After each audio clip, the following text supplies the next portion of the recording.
Welcome to Forex Masterclass.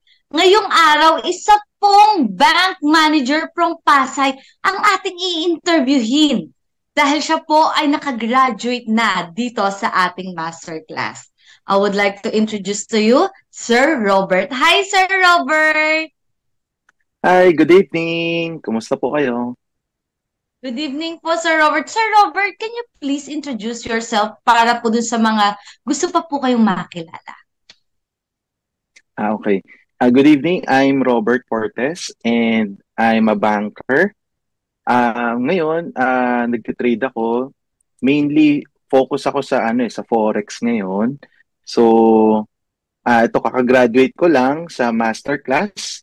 But before, naging part na rin ako ng TDS as a local student, stock students ni Ma'am Lioness, tapos naging TDSI, and now for Forex Masterclass na po.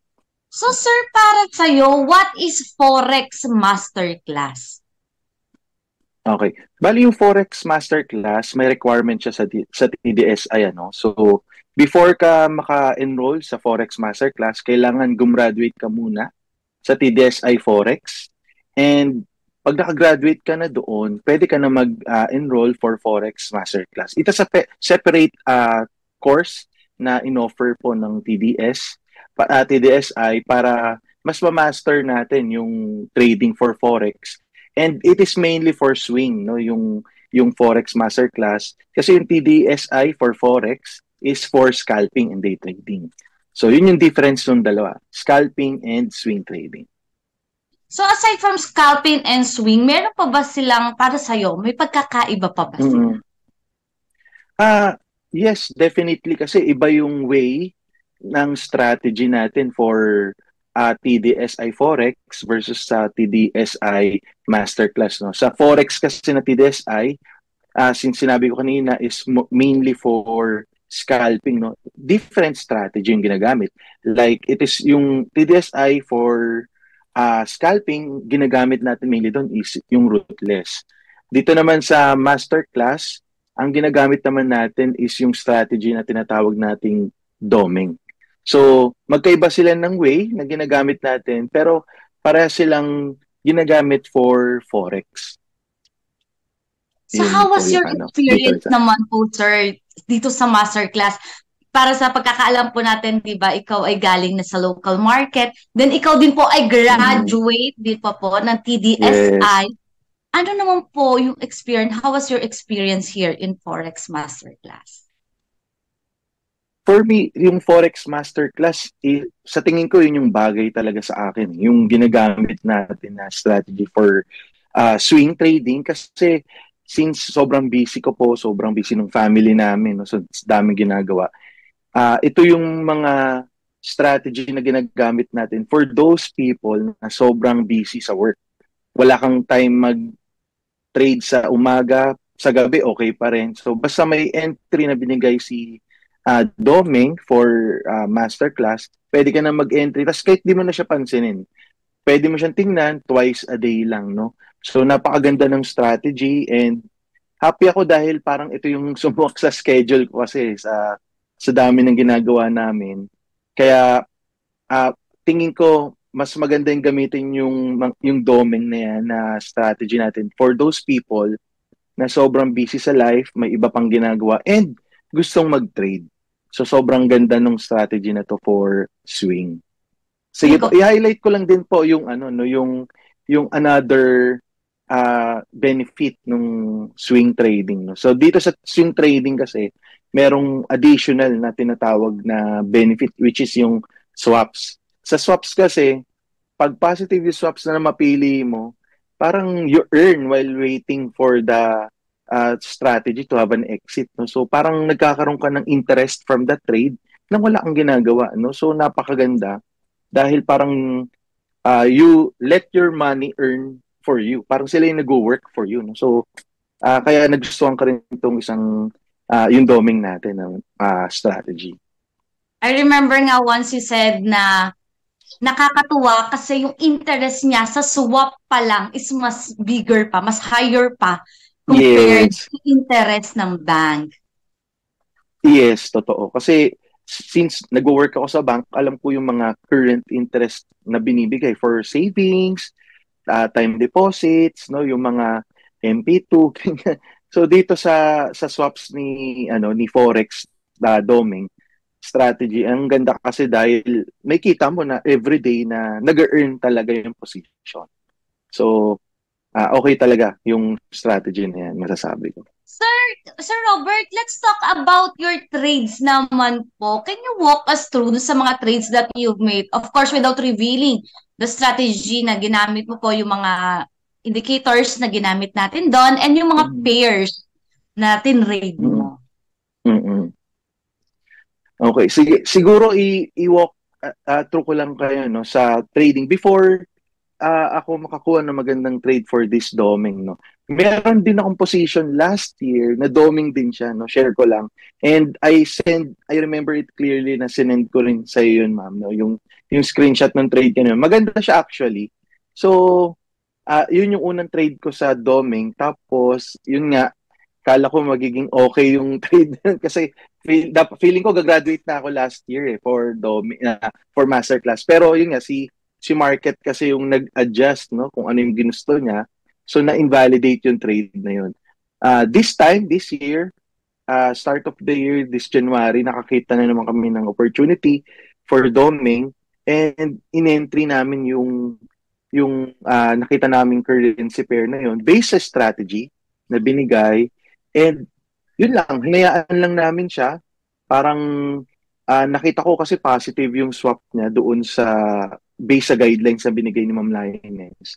Pinasok lang namin yung entry na yun, start ng position, tapos hinayaan ko lang for quite some time. Siguro umabot siya ng more than a month yung trade na yun for that strategy. And naging maganda yung strategy dahil magugulat ka na parang minsan kasi parang nagiging loss na siya doon sa pag chine-check mo siya, nagiging loss siya. But if you follow the correct strategy and you have discipline to follow that strategy, eventually magpi-play out yung strategy niya. You don't need to do anything. Pababayaan mo lang siya talaga. So, nakita ko yung magandang trade na yon, and na-share ko na rin po sa inyo. Naging maganda yung result niya. So, nagkaroon lang siya ng exit strategy, stops lang, nilagay ko lang yung stop based dun sa strategy. And yun, wala akong ginawa masyado. Nag-earn na siya nung 100% or more than 100% nung initial capital ko for that specific trade. So, kaya ako na-graduate. So, sobrang happy dahil pinabayaan ko lang mag-play out yung strategy, and the strategy works, and the market is giving naman yung nung time na yon. So na-earn ko yung 100%, more than 100% nung aking capital for that trade. So yun lang po. So sir, meron ka bang proof para syempre maipakita rin natin sa mga viewers natin na talagang nag-gain ka o nag-earn ka talaga dito sa Forex Masterclass? Meron po akong proof, no? So, sinend ko po yung proof dyan sa atin. Siguro, ipa-flash na lang natin somewhere. Nandun lang naman yung initial capital ko. Although, maliit lang naman yung initial capital for that trade. It gives me the opportunity na lang to earn for that trade na makover yung parang pinang-enroll ko for this masterclass. So, yun kasi one of the requirements kasi is to beat that guidelines natin for that amount para makagraduate ka. I think it's $300 lang naman yung parang pinaka-guide natin for masterclass. And even more than that, yung na-earn ko. So, nag-qualify ako for graduation for masterclass. So, as a masterclass student, sir, by this time, mahirap ba mag-trade sa Forex Masterclass? Siguro yung mahirap mag-trade is relative kasi, no? So, for each and every one of us, the trader tayo, kumbaga, lahat ng trade, even crypto, forex, or local stocks yan, or global, mahirap talaga, no? So, depende lang mostly sa trader kung paano mo i-handle yung discipline mo over the trade. And if you follow lang naman yung strategy talaga, hindi ka maliligaw eh. Kumbaga, kung ano maging result ng strategy mo and you have a clear strategy in mind and you follow that strategy, even loss yung maging result niyan, dapat hindi ka tawag ito, malungkot dahil you follow that strategy. Kaya kumbaga, you always keep your losses small. Actually, share ko lang, no, meron kami ditong kulitan ni wife about dyan sa keep your losses small. Kasi alam niya kasi na I've enrolled sa TDS at TDSI. And most of the time, kapag naririnig niya ako nasa seminar ako or nakikinig ng mga vlogs ni Ma'am Linus, parang sinasabi sa akin, bakit laging losses yung pinag-uusapan niyo? Bakit laging keep your losses small?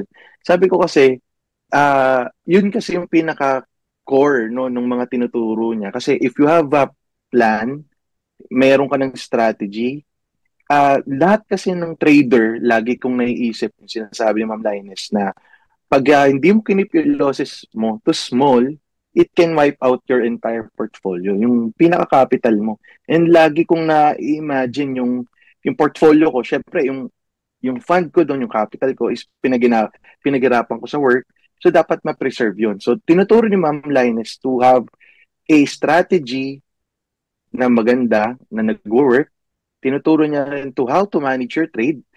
And lalo niyang tinuturo yung to maintain yung losses mo too small. Kasi yung win naman kahit pabayaan mong malaki yan, okay lang yan eh. But if you did not follow your strategy and yung losses mo pinabayaan mo lang siya, it can wipe out your entire portfolio. Wala ka na sa game. So yun yung nag-stick sa akin. So in-explain ko sa wife ko na ganun yung way. Kaya naintindihan naman niya. Sabi niya sa akin, ganun pala yun.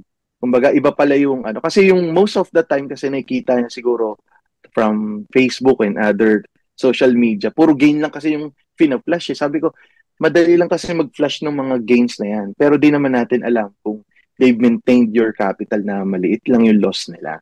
So, yun. So, yun yung trading na strategy ginagawa natin sa TDSI na napakaganda kasi we've always have this capital na dapat i-preserve by maintaining your losses to small lang lagi. Yun lang naman yung nagiging pinaka-core natin. So that's one of the differences ng TDSI and the Forex Masterclass compared to other groups and other courses talaga na here in TDSI talagang into reality. Diba? Yes. Puro in reality kasi parang hindi naman tinuturo sa TDSI, TDS na mag-virtual virtual account ka, no? So dito sa TDSI, you will learn agad to trade in live, no? Kumbaga alam mo yung experience kasi yung magtuturo sa iyo para matutunan mo kaagad ng mas mabilis yung mga tinuturo, no? Yung mga experiences talaga yung magtuturo sa iyo ng maganda. Kasi kapag di ka naka-experience ng loss, iba yung confidence mo kung sa virtual ka. So dito we learn na kung ano talaga yung nangyayari sa real world, no, sa trading. And trading is hard talaga kung hindi ka magkakaroon ng proper discipline and tamang mentorship. Yun talaga special. Speaking of the discipline and the proper mentorship, how about yung bootcamp natin, sir? Did you join the bootcamp 1 and 2? And how was it? Yes, I've joined a bootcamp 1 and 2.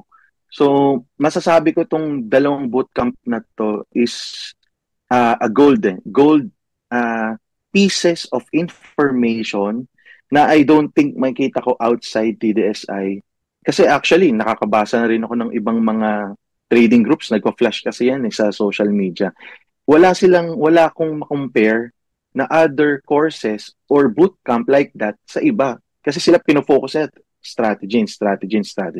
But this bootcamp 1 and 2, parang may open ka for a different realm. Kumbaga parang, ganito pala ang trading, no? Hindi lang pala strategy. Itong bootcamp na to, tutulungan ka to be a more perseverant trader. Maging relaxed trader ka, na hindi ka natatakot, mawawala yung fear, mamamanage mo yung expectations mo, yung mga losses mo, ma-maintain mo yan. So itong dalawang bootcamp na to, I highly suggest na kunin no nung mga kasama ko sa TDS, TDSI kasi parang it blows your mind. So talagang literally it blows your mind na ah, ibang dimension, ibang way of trading approach yung matututunan mo. Kaya actually, 'di ba, we have new trading course ngayon, yung TA Summit or TA Level 3. So nag-enroll din ako doon kasi nakikita ko yung value. Kasi it will be learned naman forever na yun eh. So habang nagtitrade, habang buhay, nagtitrade ako, matututunan ko. So nag-enroll din ako. So bootcamp 1 and 2 mainly focuses on your mental aspect, psychological aspect, and how you persevere sa trading. So, etong level 3 kasi iba, more on technical analysis naman. So, can you say din ba, sir, na this bootcamp really helps pagdating dito sa yung mga trades? Yes, I think it's a must na umattend for this bootcamp 1 and 2 kasi parang wala ka nito, parang may kulang ka as a trader. Parang may kulang ka na yung iba, for example, ako, alam ko na yung bootcamp 1 and 2. Tapos I've met someone na hindi nag-bootcamp 1 and 2 or different group or hindi, wala siya talagang natutunan from other trading community. May kita mo yung competitive advantage mo or yung edge mo over them na hindi nila nakukuha outside. No? So dito talaga, for bootcamp 1 and 2, ma-harness talaga yung potential mo as a trader. Let's go back dito sa ating masterclass. Ngayon na ikaw ay graduate na rin po ng Forex Masterclass, would you recommend Forex Masterclass for those TDSI students na hindi pa po nagtitake ng ating masterclass? Yes, definitely. No, I will highly endorse no itong Forex Masterclass. If masaya ka sa TDSI, sa Forex natin na tinitrade mo ngayon as a scalp trader or day trading, mas mag-enjoy mo tong Forex Masterclass kasi it will give you flexibility, number one, sa time and effort. Yun, actually, yung dalawang yung time and effort. Kasi if you have a proper trading plan na and strategy for doming or yung this sa masterclass na to, makakapag-relax ka, marami ka pa magagawang ibang bagay na alam mo may isa kang position na nag-earn ka na for swaps. At the same time, may potential siya talaga mag-earn big din nang hindi ka nakikipaglaban sa volatility ng scalping and day trading. So I highly suggest na sa mga kasama ko, students, na kumuha na rin ng trading na Forex Masterclass para mas makita nila yung other potential aside from scalping and day trading. So thank you so much po, Sir Robert, once again sa iyo pong time dito sa amin. And congratulations po, we're very proud of you na talaga namang pinatunayan niyo na talagang you can earn here inside TDSI, especially here in Forex Masterclass, di ba? Yes. So congratulations po ulit. Do you have any final message po? Actually, I have one, no, yung message ko lang for this. No? Kasi one of the kasi sa course natin meron tayong parang website, no, pag student ka. I've read doon one na merong blog si Ma'am Lioness doon na trading insights na tinatawag. Everyday kasi may mga bago doon na mga vlogs. Nakalagay doon, isa sa mga favorite ko and na-retain sa akin, kaya kinuha ko yung title niya. Yung title niya is Building Confidence Through Execution, no? Dito sa specific na ginawa ni Ma'am Lioness na to, ibasahin ko lang tong yung parang part na to kasi sobrang ganda no? Parang ito yung sinasabi niya, kung ang confidence mo ay nanggagaling sa pagsunod or pag-execute ng strategy mo, ay na-accomplish mo na yun. No? Either way, kunyari nag-trade ka, kung ano maging result nun, pag nasunod mo yun, okay ka na dun. Hindi ka na dapat manghina or hindi ka na malungkot. No? Tapos, ang only reason lang pagka nawawalan ka ng confidence, kapag ka nag-focus tayo sa outcome ng trade mo, dapat successful yun. Kumbaga, dapat successful tong trade na to. Kapag doon ka naka-focus, malulungkot ka talaga. No? So, all you see, kasi pagka ganyan, parang pagtalo yung result mo, kahit sumunod ka sa trading, malulungkot ka. But if you trade lang based dun sa strategy and you properly follow it, and you follow the process, hayaan mo na si market kung ano yung maging result nun. Ito kasi ako dati, nalulungkot ako pagka, ay, sinunod ko naman yung strategy, pero bakit loss ako? Bakit naman na ganun, di ba? Pero yun nga, dahil dito sa nabasa ko, parang na-open yung mind ko lalo na leave the results to market. Tutukan lang yung execution natin properly. A successful trade is one na nasunod mo yung strategy, kahit ano pa yan, kahit loss pa yan or gain, no? Dahil doon ka matututo. Doon mo mabubuo yung habit of discipline of a really good trader na na-follow mo and you have a confidence na in the future.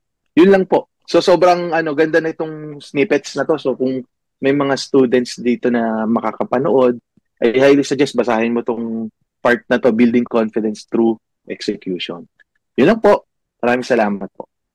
So thank you so much po ulit, Sir Robert, and congratulations po. So guys, kayo, if tingin nyo nahihirapan kayo or sobrang busy nyo sa pagtitrade, like nga ni Sir Robert, why don't you try Forex Masterclass para matry nyo naman yung swing trading, di ba? Malay nyo, mas una pa kayong makagraduate dito compared sa TDSI. Tama, so congratulations po once again, Sir Robert, and have a nice day po. Have a nice day po. Maraming salamat po. God bless TDSI family.